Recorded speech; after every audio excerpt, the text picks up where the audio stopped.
नमस्कार। अपनी स्क्रीन पर आप एक महिला देख रहे हैं और काफ़ी ज़्यादा परेशान हैं, दुखी है। आपको बताना चाहेंगे इस लड़की के ना माता है, ना पिता है, ना भाई है। तो बहुत ही ज़्यादा परेशान हो चुकी है और काफ़ी ज़्यादा रो भी रही थी जब हमने इनसे बात की। तो चलिए जान लेते हैं कि आखिर इनको हुआ क्या है। मैम क्यों परेशान है, आप क्यों इतने ज़्यादा दुखी हो रहे हैं? मैम, मेरे मम्मी पापा भाई की डेथ हो चुकी है और उनके मेरी मम्मी की पोस्ट पे जैसे मैं अप्लाई करने की कोशिश कर रही हूँ, तो वहाँ पे जो मनोज है वेलफेयर इंस्पेक्टर, वो मुझे बार बार परेशान कर रहे हैं। कभी पैसों की डिमांड करते हैं, कभी मुझे बोलते हैं कि अकेले में आओ, किसी को लेकर के नहीं आओगे। और कल उन्होंने मेरे रिश्तेदारों को कॉल करके मुझे बोला है कि ये लड़की फ्रॉड है। तो मैं बस ये जानना चाहती हूँ कि क्या है, उन्होंने मेरा क्वेरी किया है या क्या किया है, किस बेसिस पे उन्होंने मुझे फ्रॉड बोला है, क्योंकि मैं उनको सारे डॉक्यूमेंट्स दे चुकी हूँ। मेरे पास प्रूफ है, उन्होंने मुझे रिसीविंग दिया ओवरऑल डॉक्यूमेंट्स का। इवन मैं अम्बाला जा कर के अपने उनके सीनियर डीपीओ से भी मिल करके आई, उनको भी मेरा फीडबैक गलत दिया कि वो लड़की डॉक्यूमेंट्स नहीं देती है। और फिर मैंने उनके डीपीओ को भी पूरा मतलब अपना स्क्रीनशॉट खोल के चैट दिखाया, सब कुछ दिखाया कि सर देखो, मैं खुद कॉल करती हूँ, खुद डॉक्यूमेंट देती हूँ, ये तो कभी मुझसे डॉक्यूमेंट्स मांगते ही नहीं है। और 30 तारीख को फ़ोन करती हूँ तो मैम बोलते कि आपकी फ़ाइल है ना क्लेम के लिए और जॉब के लिए लगा दी है।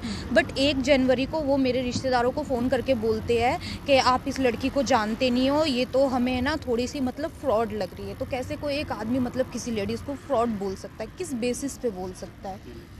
तो आप देख सकते हैं ये महिला जो है हमारे साथ पहुंची है और किस तरीके से इनके साथ बातचीत की जाती है। एक पढ़े लिखे इंस्पेक्टर द्वारा ऐसी भाषा शैली का इस्तेमाल करना कितना सही मानते हैं आप? ऐसे कैसे वो इनको बोल सकते हैं कि ये लड़की फ्रॉड है? और अब आप सोचेंगे कि हम कैसे मान ले कि उस इंस्पेक्टर ने ऐसी बातचीत की है। तो इसका भी प्रूफ जो है इनके पास है। मैं आपको रिकॉर्डिंग सुना देती हूँ किस तरीके से वो जो है इस रिकॉर्डिंग में क्लियर बोल रहे हैं कि ये जो महिला है वो फ्रॉड है। चलिए सुन लेते हैं। अच्छा, आपके बच्चे बच्चे भी उसी के पास है जी। हमने तो तलाक से राजीनामे में इसने बोल। हाँ जी, बच्चे वही रखती है जी। हाँ जी, कितने बच्चे थे? दो बच्चे हैं सर, एक लड़का एक लड़की। अच्छा, हाँ जी। चलो बस वही तो उसी चीज के लिए मालूम कर रहे थे, क्योंकि मैं वो आपको बताऊं ना रियल। हाँ जी। वो लड़की थोड़ी फ्रॉड टाइप की दिखाई दे रही है। वो ऐसी मतलब उससे कोई डॉक्यूमेंट्स अगर सही से मांगते भी, मैंने कहा भाई ये डॉक्यूमेंट्स प्रोवाइड करा दो, तो वो तो आप देख सकते हैं किस तरीके से साफ लफ्जों में यहाँ पर बोला गया है कि ये जो लड़की है हमें फ्रॉड टाइप दिखाई दे रही है। किस बेसिस पे जो है उन्होंने इतनी बड़ी कमेंट एक लड़की के लिए बोल दिया गया है। तो आपको बताना चाहेंगे कि कैसे जो है वेलफेयर इंस्पेक्टर है ये मनोज, इनके जो है इनके द्वारा ऐसे भाषा शैली का इस्तेमाल किया गया है इनके खिलाफ। तो कहाँ से जो है ये फ्रॉड लग रही है, इनसे ज़रूर जानेंगे हम और इनसे बात ज़रूर करेंगे कि ऐसे कैसे आप किसी महिला को ऐसे बोल सकते हैं, डॉक्यूमेंट्स नहीं दे रही है, जबकि उनका कहना है कि डॉक्यूमेंट्स मैंने सारे दिए हैं। पूरा अपना डॉक्यूमेंट्स दी हूँ। तो फिर इन्होंने मेरे ऊपर ऑब्जेक्शन उठाया कि आप प्रूफ कीजिए कि आप इन्हीं की बेटी है। प्रूफ तो सर मैं राशन कार्ड से ही कर सकती हूँ ना, या फिर फैमिली फ़ोटो से कर सकती हूँ, बट वो भी प्रूफ नहीं माना। तो फिर मैं अपने गांव में गई, गांव के सरपंच से मैंने लिखवाया, सारी चीज़ें मैंने लिखवाई। तो वो तो सरपंच तक को भी चैलेंज करते हैं कि आप प्रूफ कीजिए। अब सब लोग मर गए तो फिर मैं कैसे प्रूफ करूँ? मैं तो सिर्फ डॉक्यूमेंट्री प्रूफ कर सकती हूँ ना कि हाँ, प्रताप सिंह ही मेरे पापा थे, शीला ही मेरी मम्मी थी, सचिन ही मेरा भाई था। ये मतलब मुझे ना एक तरीके से मेंटली टॉर्चर कर रहे हैं कि किसी भी तरीके से मैं अकेले आऊँ, और मुझसे 2 लाख रुपए की डिमांड कर रहे हैं। मेरे पास इतने पैसे नहीं है, मेरे ऊपर 2 बच्चों का रिस्पॉन्सिबिलिटी है। आई नीड दिस क्लेम, और इस जॉब का मुझे बहुत ज़्यादा ज़रूरत है अपनी दोनों बच्चों की फ्यूचर के लिए। आपकी मदर किस डिपार्टमेंट में काम करती थी? मेरी मम्मी एक्चुअली एजुकेटेड नहीं थी। मेरे पापा को 1 स्टार लगा हुआ था। पापा की डेथ के बाद हमने फ़ाइल भाई के लिए लगाई, बट भाई का फ़ाइल लग गया था। फिर उसके बाद भाई है ना वैष्णो देवी घूमने जा रहे थे, तो उन्होंने थोड़ी सी ड्रिंक कर ली और वो रॉन्ग साइड उतर गए, मतलब वहाँ पे स्टेशन पे। उसके बाद क्या हुआ, पीछे से एक्सप्रेस ट्रेन आ गई, तो ट्रेन ने टक्कर मार दी। उसके बाद फिर मैं और मम्मी रह गए। उसके बाद जैसे कि हमने सोचा मम्मी जॉब कर लेगी, तो मम्मी ने अपनी फ़ाइल लगाई। मम्मी को जॉब जो मिली वो जैसे फ़ाइल वगैरह, क्योंकि वो एजुकेटेड नहीं थी, 2nd क्लास पास थी मेरी मम्मी, एजुकेटेड नहीं थी। फ़ाइल वगैरह देने में उनको लगाया। उसके बाद उनको पापा का पेंशन मिलता था और अपना सैलरी मिलता था, जिसमें हम दोनों का गुजारा बसर हो जाता था। मेरी मम्मी मेरे को पूरा सपोर्ट करती थी।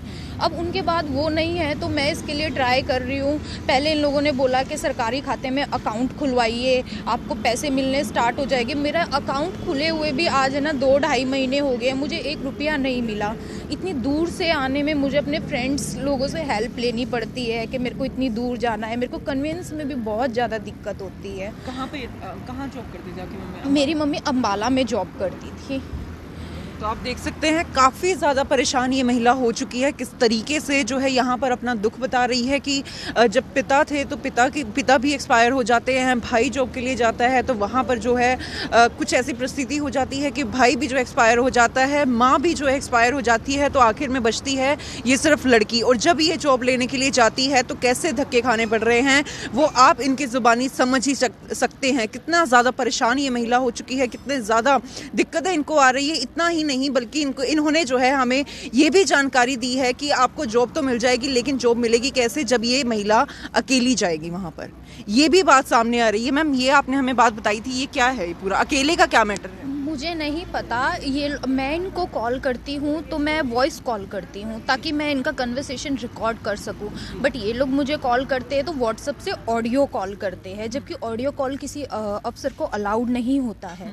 ऑडियो कॉल पे ये मुझे बोलते हैं कि देखिए आइए, आप अकेले आइए, बैठ करके बातचीत करते हैं और कुछ ना कुछ रास्ता निकालते हैं। अच्छा। हमारे कहने से आप चलोगे तो इजीली काम हो जाएगा।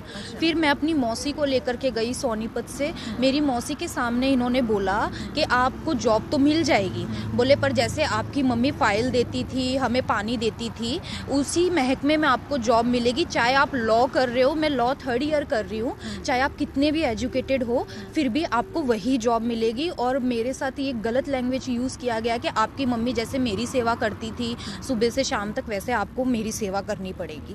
अच्छा, मेरी मौसी, हाँ, ये मेरी मौसी के सामने बोला। जिस डिपार्टमेंट में मेरी मम्मी काम करती थी, ये बंसल की रिकॉर्डिंग है।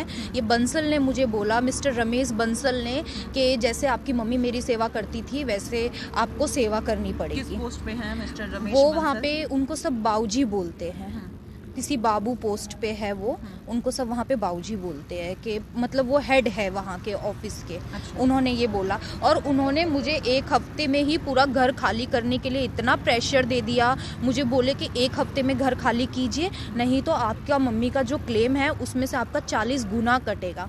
मैम, किस डिपार्टमेंट में मतलब 40 गुना किराया कटता है? तो डबल लगता है कि अकेले देखकर, अकेले समझकर वो ऐसे, हाँ, वो लोग ऐसे ही कर रहे हैं। और मैंने उनसे क्रॉस क्वेश्चन किया कि फिर तो मेरे पापा को 1 स्टार लगी हुई थी तो मम्मा को भी 1 स्टार ही मिलनी चाहिए थी। बोले ऐसे नहीं होता है, आप अपना दिमाग मत लगाओ, जितना आप दिमाग लगाओगे उतना आप प्रॉब्लम में मतलब फंसोगे। अच्छा। वो लोग मुझे क्लियर बोलते हैं। और फिर उन्होंने मुझे बोला कि ये डिमांड अगर आप कर सकते हो तो आकर के बात करो, नहीं तो कोई नहीं। आप मेरा कॉल डिटेल चेक कर सकते हो। अम्बाला से वो लोग मुझे कभी फ़ोन नहीं करते, हमेशा मैं फ़ोन करती हूँ। और मनोज वेलफेयर इंस्पेक्टर मेरे फ़ोन से फ़ोन नहीं उठाता है, मुझे मेरे ऑफिस में से फ्रेंड सर्कल से फ़ोन लेके फ़ोन करना पड़ता है कि सर मेरी फ़ाइल का क्या हुआ। तो अभी जस्ट मैं जैसे थोड़े दिन पहले अम्बाला गई थी तो उन्होंने अपने स्टाफ के सामने बोला कि मैं अननेसेसरी फ़ोन कॉल नहीं उठाऊंगा। अच्छा। मैं यहाँ पे है ना कोई तुम्हारे ही केस के लिए फ्री नहीं बैठा हूँ, मेरे पास बहुत सारे काम होते हैं। और फिर मैंने उनके डीपीओ को कंप्लेंट करी तो उनके डीपीओ ने भी कोई एक्शन नहीं लिया। तो आपको क्या लगता है कि अगर आप अकेले चले जाते तो आपकी बात मान ली जाती, अभी तक जॉब अभी तक सब कुछ हो जाता। अगर मैं अकेले जाती, फैमिली मेम्बर को नहीं लेके जाती तो मैम अभी तक सब कुछ हो जाता, फिर तो मुझे मीडिया में आने की भी जरूरत नहीं पड़ती। आप खुद से देखिए, मैंने आप लोगों को सारा प्रूफ दिया है, सारा रिकॉर्डिंग दिया है। वो मुझे मतलब 20 तारीख को मुझे रिसीविंग दे रहा है कि आपके सारे डॉक्यूमेंट्स कंप्लीट हो गए हैं।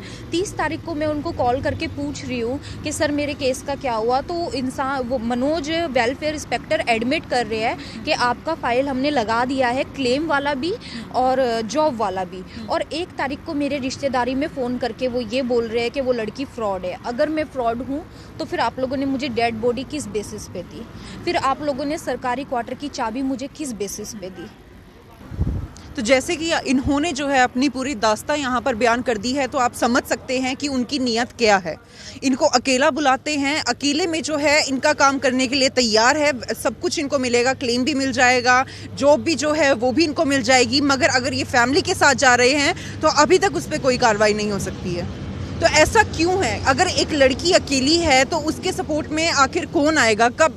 क्यों ये लड़की जो है एजुकेटेड भी है, मगर फिर भी इनको बोला जा रहा है कि जो तुम्हारी मदर करती थी वही तुम करोगी। मतलब कि अगर तुम्हारी मदर मेरी सेवा करती थी तो तुम भी मेरी सेवा करोगी।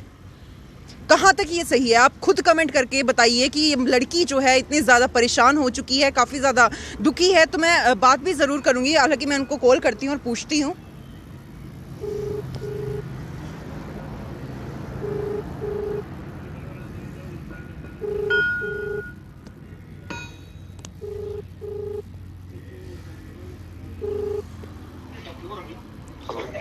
हेलो, हाँ जी। मनोज सर बात कर रहे हैं, वेलफेयर इंस्पेक्टर। हाँ जी, आपको? मैं सर मीडिया से बात कर रही हूँ। जी मैम, बताइए। एक लड़की हमारे पास पहुंची और काफ़ी ज़्यादा परेशान है सर। सुदीपा नाम है इसका, और वो आप पे काफ़ी ज़्यादा इल्ज़ाम लगा रही है कि आप उसको फ्रॉड बोल रहे हो। नहीं मैम, ऐसा नहीं है। देखो, ये आपको पता है डॉक्यूमेंट जो प्रोवाइड कराए हैं। सर आप मुझे एक बात बताइए, आपने जो ये वर्डिंग बोली है कि ये लड़की फ्रॉड है, किस बेसिस पे बोली है? मैडम ऐसा कुछ नहीं है। देखो, ऐसा आप कैसे कह सकते हो? मतलब क्योंकि रिकॉर्डिंग है सर, रिकॉर्डिंग है आपकी। मैम एफिडेविट जो इन्होंने दिया है ना। नहीं, मुझे एक बात बताइए सर, जो आपने बोला है इनको, आप ऐसे कैसे फ्रॉड इनको साबित कर सकते हैं? और कैसे आप बोल सकते हैं कि ये महिला फ्रॉड है? नहीं मैम, ऐसे नहीं कह सकते बिल्कुल भी। तो आपने कैसे बोल दिया फिर? आप बोल रहे हैं कि नहीं कह सकते, आपकी रिकॉर्डिंग है। रिकॉर्डिंग है तो रिकॉर्डिंग सुनाओ। रिकॉर्डिंग भी सुना देंगे सर, लेकिन आप ऐसे कैसे बोल सकते हैं? मुझे ये बताइए, क्या आपको दिक्कत लगी है? किस बेसिस पे आपने इनको फ्रॉड बोला है? डॉक्यूमेंट जो प्रोवाइड करा रहे हैं मैम, उसके आधार पे देखो जो भी इंक्वायरी में आ रहा है तो वही चीज तो है। क्या इंक्वायरी में क्या आ रहा है सर? क्या इंक्वायरी में क्या आ रहा है? इन्होंने जो एफिडेविट दिया है डाइवोर्स वालों को कह रहे थे कि डाइवोर्स का है। उस पे ना तो मैं आप जो है ऑफिस में आके बात कर लूंगी। ऑफिस में आके नहीं बात कर सकते सर, आप कॉल पर है तो आप अभी बताइए ना। ऐसा नहीं होता मैम, आपको चलो कोई बात नहीं, अगर आपको ऑफिस से बात करनी है तो आपके ऑफिस से बात कर लेंगे। तो आप देख सकते हैं, यहीं से आप समझ सकते हैं इनका बिहेवियर कैसा है। तो जैसे कि हमने उनसे बात की है, उनका कहना है कि मैं डॉक्यूमेंट की वजह से जो है इनको फ्रॉड बोल रहा हूँ। तो आइए इनसे पूछ लेते हैं कौन से डॉक्यूमेंट की। पहली बात तो जैसा इनका कहना है कि उन्होंने कभी कोई डॉक्यूमेंट्स मांगे ही नहीं है, इन्होंने जो है अपनी तरफ से सारे डॉक्यूमेंट्स वहाँ पर पूरे किए। कौन से डॉक्यूमेंट की बात कर रहे हैं? डॉक्यूमेंट मैम वो डीड की बात कर रहे हैं। डीड के लिए उन्होंने 20 तारीख को खुद एडमिट किया था कि ठीक है आपका डेट लगा हुआ है, जब आ जाएगा तब आप मुझे हार्ड कॉपी दे देना। पर बाकायदा जो सरपंच से हमारा हुआ था उसका मैंने उनको सबमिट कर दिया है। सरपंच का देखने के बाद उन्होंने बोला कि ये वैलिड नहीं है, आपको डीड बनवानी होगी। तो फिर मैंने डीड के लिए भी अप्लाई कर दिया। तो वो फेक कहाँ से हुआ? मैंने एक नोटरी भी लगवाया, जैसे उन्होंने मेरे को जो ये लेटर दिया था उसमें लिख करके उन्होंने बोला कि या तो डीड या फिर नोटरी से लगा हुआ। तो फिर मैंने नोटरी से भी अटैच करवा के उनको दे दिया। अब नोटरी तो मैं घर पे नहीं बनाती हूँ ना मैम, वो तो मैं कोर्ट से ही करवा के आती हूँ। Without any inquiry, without any proof, how can he say कि आई एम फेक, मैं फ्रॉड हूँ? फ्रॉड क्या, मैं मतलब चोरी करती हूँ, डाके डालती हूँ? किस बेसिस पे? हाँ, सिर्फ एक डॉक्यूमेंट में अगर वो समझना वो खुद अपने ऑफिस में ये बात एडमिट करते कि ठीक है कोर्ट की चीजें हमारे हाथ में नहीं होती है, जब आएगा तब आप सबमिट कर देना। तो मतलब आपको बेवजह परेशान किया जा रहा है? ये मुझे बेवजह परेशान किया जा रहा है। बार बार ये लोग मुझे हरास करते हैं, मेंटली टॉर्चर करते हैं। मुझे बोलते हैं कि आपको भी हमें पानी पिलाना पड़ेगा, हमारी सेवा करनी पड़ेगी, और भले ही आप कितने भी एजुकेटेड हो। तो फिर मैं गलत कर रही हूँ बच्चों को पढ़ा करके भी। मैंने प्राइवेट जॉब करी, कैसे कैसे पैसा जोड़ के मैंने अपनी लॉ का फीस भरा कि ताकि मैं पढ़ सकूँ, अच्छी जगह पे लग सकूँ। तो वो मतलब क्या काम आया? इतनी मेहनत मेरे क्या काम आई? जब मुझे पानी ही पिलाना पड़ा लास्ट में, तो फिर मैं क्यों लॉ करी और क्यों मेरे पापा ने मुझे पढ़ाया? फिर क्यों मैं अपने बच्चों को पढ़ाऊँ? हम सबको अपने बच्चे अनएजुकेटेड रखने चाहिए। पानी ही पिलाना है ना मैम। वो मुझे बोलते हैं कि पानी पिलाने में अगर आपको शर्म आएगी ना तो हम आपको घास काटने वालों में लगा देंगे, सीमेंट का कट्टा उठाने वालों में लगा देंगे। फिर वो मुझसे धीरे से आके बोलते हैं वैसे ना आपको देख के लगता नहीं है, आप सीमेंट का कट्टा उठा लोगे। तो मतलब वो मुझे किस पर्पस से ऐसे जज कर रहे हैं कि मैं सीमेंट का कट्टा उठा लूँगी, घास काटूंगी या नहीं काटूंगी। और इसकी लाइव गवाह मेरी मौसी है, अगर आप उनसे भी स्टेटमेंट लेना चाहो उनसे भी ले सकते हो। मतलब क्यों ऐसा हो रहा है? या तो ये इसलिए हो रहा है कि मेरे आगे पीछे कोई नहीं है कि ठीक है हम इसको हरास करते हैं, हम इसको बोलते हैं। अभी भी आपने सुना कि कैसे वो रूडली बात करता है। मैं पूरा कॉल डिटेल लेके आई हूँ, आप चेक कीजिए। वो फ़ोन ही नहीं उठाते हैं, मुझे कहीं कहीं से मतलब उनको फ़ोन करना पड़ता है। 1 सेकंड में अभी दिखा देती हूँ। तो चलिए, जैसा वो बोल रहे हैं कि आपको ये काम करना पड़ेगा, लेकिन वो उस काम के लिए भी नहीं मान रहे हैं, वो भी आपको जॉब नहीं दे रहे हैं। ये देखिए मैं इनको कितना सारा कॉल करती हूँ। देखिए आप देखिए डिडंट कनेक्ट लिखा हुआ आता है, एक भी फ़ोन वो मेरा मतलब पिक नहीं करते हैं, एक भी फ़ोन। तो यहाँ पर आप देख सकते हैं सभी प्रूफ इनके पास है। तो कहीं ना कहीं यही जो पूरी बात सामने निकल कर आ रही है कि इनको जो है परेशान किया जा रहा है, क्योंकि इनका जैसा कहना है कि ना मेरे आगे पीछे कोई भी नहीं है, ना मेरे पिता है, ना मेरे माता है। अगर इनमें से कोई होता तो मेरे साथ बिल्कुल भी ऐसा व्यवहार नहीं किया जाता। तो आपको क्या लगता है? अपने विचार ज़रूर कमेंट बॉक्स में लिख दीजिए। कैसे जो है आज के टाइम पर ये, हालांकि ये तो पढ़ी लिखी लड़की है, उसके बावजूद इनके साथ ऐसा हो रहा है। तो कैसे जो है एक लड़की, पढ़ी लिखी लड़की, किस तरीके से परेशान किया जा रहा है। और सबसे बड़ी बात यहाँ पर ये निकल कर आ रही है कि अगर आप अकेले आओगी तो आपका सारा काम हो जाएगा। अगर आप अकेले नहीं आती है तो आपको इसी तरीके से चक्कर पर चक्कर कटाए जाएंगे, फ़ोन नहीं उठाया जाएगा आपका, ना ही जो है आपको कोई सॉल्यूशन दिया जाएगा। तो आपसे मैं अपील करूंगी हाथ जोड़कर कि इस लड़की को, इस बेटी को जो है मदद कीजिए। इस वीडियो को इतने ज़्यादा वायरल कर दीजिए ताकि उस इंस्पेक्टर के खिलाफ भी जो है ज़रूर कहीं ना कहीं उनके खिलाफ कार्रवाई ज़रूर हो सके अगर वो गलत है तो मैं आप सभी से जो है अपील करूंगी कि इस मुहिम में इस बेटी के साथ जुड़िए।